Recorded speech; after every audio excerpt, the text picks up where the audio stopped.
तर बारामतीची पोटनिवडणूक ही बिनविरोध नाहीये, कारण काँग्रेस आणि रासपची निवडणूक लढण्याची तयारी आहे.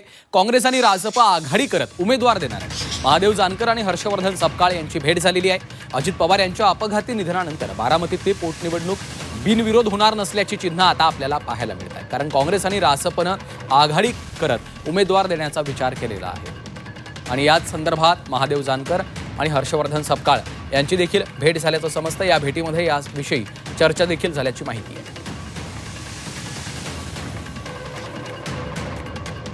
आणि याच संदर्भात हर्षवर्धन सपकाळ यांच्याशी बातचीत केलेली आहे आमच्या प्रतिनिधी मनश्री पाठक यांनी. काँग्रेसचे प्रदेशाध्यक्ष हर्षवर्धन सपकाळ सध्या आपल्या सोबत आहेत. हर्षवर्धनजी, खरं तर अजित पवार यांच्या अपघाती निधनानंतर आता बारामतीत पुढे काय असा प्रश्न खुद्द बारामतीकरांनाही पडलाय, महाराष्ट्राला देखील पडलाय. त्यांच्या पत्नी सुनेत्रा पवार या आता उपमुख्यमंत्री सुद्धा झालेल्या आहेत. मात्र बारामतीच्या पोटनिवडणुकीचं काय अशी चर्चा सध्या राजकीय वर्तुळात आहे. ही पोटनिवडणूक बिनविरोध व्हावी अशी पवार कुटुंबियांची इच्छा सातत्याने आपल्याला समोर येताना बघायला मिळते आहे. काँग्रेसची नेमकी भूमिका काय आहे? ही निवडणूक खरोखर बिनविरोध होऊ शकते का? बिनविरोध निवडणूक करण्याची महाराष्ट्रात कुठलीही परंपरा नाही. अपवादात्मक काही जर गोष्टी आपण सोडल्या तर सर्वसाधारणपणे ज्या ज्या ठिकाणी पोटनिवडणूक होतात त्या ठिकाणी निवडणूक दोन्ही बाजूंनी लढल्या जातात. अगदी आपण पहिल्यापासून जरी बघितलं आणि आत्तापर्यंत जरी बघितलं, कारण शेवटची पोटनिवडणूक कधी झाली होती तर लोकसभेमध्ये नांदेडमध्ये खासदार म्हणून वसंतरावजी चव्हाण साहेब हे निवडून आले होते. आणि त्यांच्या मृत्यूनंतर ज्या निवडणुका झाल्या त्या निवडणुकीत देखील भारतीय जनता पक्षाने आपला उमेदवार उतरवला होता. त्यामुळे अशा पद्धतीची परंपरा नाही.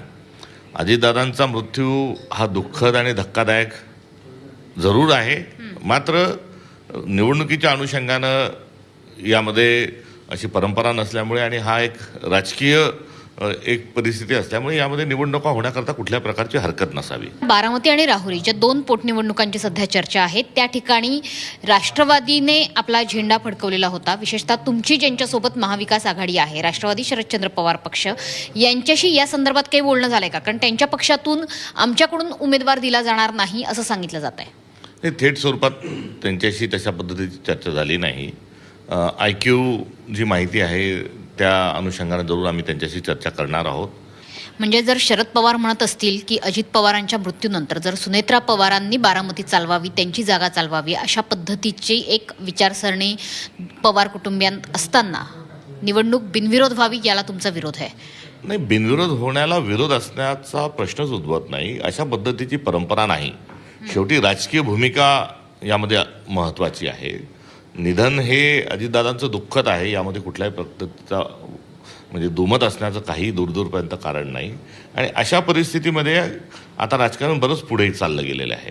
आणि त्यामुळे पक्ष म्हणून ज्या काही भूमिका असतात त्या भूमिका या घ्याव्या लागतात. हा काही एका परिवाराच्या अनुषंगानं, पक्षाच्या अनुषंगानं असणारा किंवा एका मतदारसंघाचा असणारा हा विषय नाही. हा महाराष्ट्राचा हा विषय आहे आणि त्या विषयाच्या अनुषंगानं जी आहे ती चर्चा करण्याच्या आम्ही प्रयत्नात आहोत. बारामती आणि राहुरीमध्ये तुम्ही महादेव जानकरांच्या रासपाला पाठिंबा देणार की त्यांचा पाठिंबा तुम्ही घेणार? उमेदवार नेमका कोणता द्यायचा यावर काही चर्चा झाली आहे का? राजकीय परिस्थितीवर जरूर चर्चा झाली, मात्र कुठल्याही प्रकारच्या वाटाघाटी आणि कुठल्याही प्रकारचं जे धोरण आहे हे निश्चित करण्याच्या अनुषंगानं आमची भेट नव्हती. काँग्रेस बारामतीत उमेदवार देणार? या संदर्भात आम्ही महाविकास आघाडी आणि इंडिया अलायन्स म्हणून मागच्या दोन्ही निवडणुका या लढलेलो आहोत.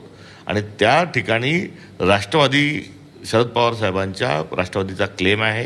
त्यांची एकंदरीत भूमिका काय हे स्पष्ट झाल्याशिवाय याबद्दल बोलणं चुकीचं. पण त्यांनी जर उमेदवार नाही दिला तर काँग्रेस उमेदवार देणार? नाही, आता चर्चेच्याच आधी जर तर या अनुषंगानं मला असं वाटतं की याचं उत्तर देणं काही संयुक्तिक ठरणार नाही. चर्चा तर होईल महाविकास आघाडीतल्या इतर घटक पक्षांसोबत, अर्थातच शरद पवारांसोबत सुद्धा.